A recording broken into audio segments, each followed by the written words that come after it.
I feel like I could see the shame in his eyes. Like he sometimes couldn't even look at us. I mean, 3 years, that you think that was an old chapter in the book. He said, I would never do anything like that again. He's like, look at me, I have my life together. He always said he was okay. I'm okay, don't worry about me. That wasn't true.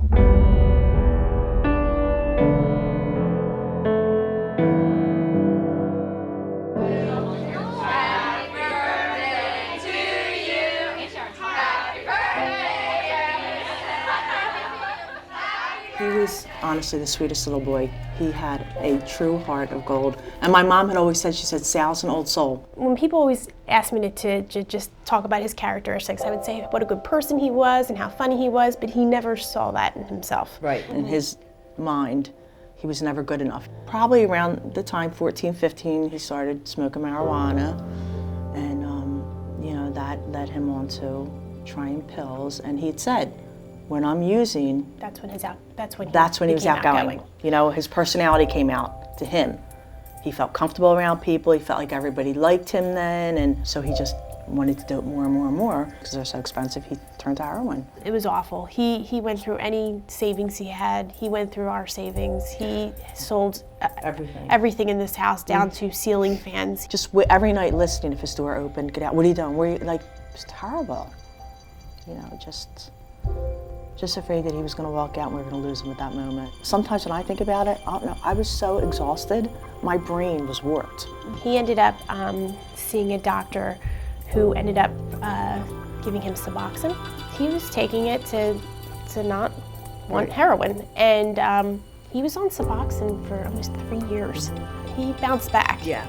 He really did. He put himself through school, and he got a job, and his girlfriend was pregnant, and things were really great. His whole life changed, and it was like, Sal's back. This is his last summer, and he's super healthy. I mean, he's happy, and you pulled yourself out of a situation like that. I mean, he was grateful. I mean, he was grateful to be alive. He decided to stop taking Suboxone on his own. He thought he was fine. He felt like after 3.5 Yeah, he years. said, I really don't think I need this anymore. I'm going to stop this.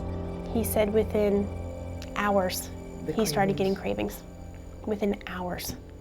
It just seemed like in the blink of an eye, he was right back to where he was years ago, stealing from us and just going through all that terrible.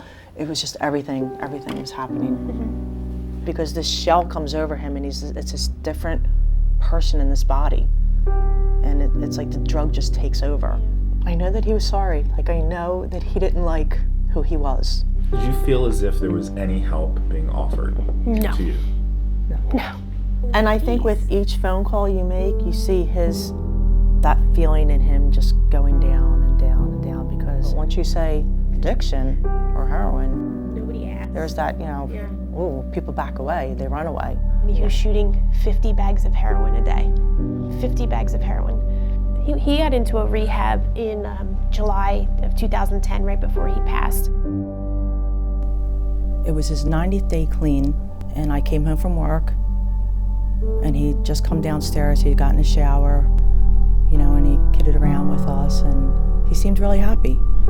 I kissed him goodbye, and I could still remember feeling his skin. I don't know what it was about that moment, and he left. And the next thing I know is, there was a knock on my door in the middle of the night, and it was the police telling me that they found Sal in Camden of an overdose. Your call has been forwarded to an automated voice messaging system.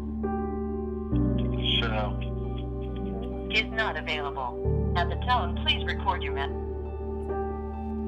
It's the only thing the only voice that we have of his. You know, it's just his name, but it's something I definitely can't get. People you work with, people don't understand that. I want them to ask about my son. Yeah. Even though it's 5 years, ask me, say something about him. That makes me smile. When you come to my desk and can't look at his picture because it's awkward, uncomfortable, that hurts me. People at one point looked at Sal and thought the scumbag, junkie, and he wasn't that. He was my son, he was my brother. Come on, Jay! Come on, Jay! Jay! Jay!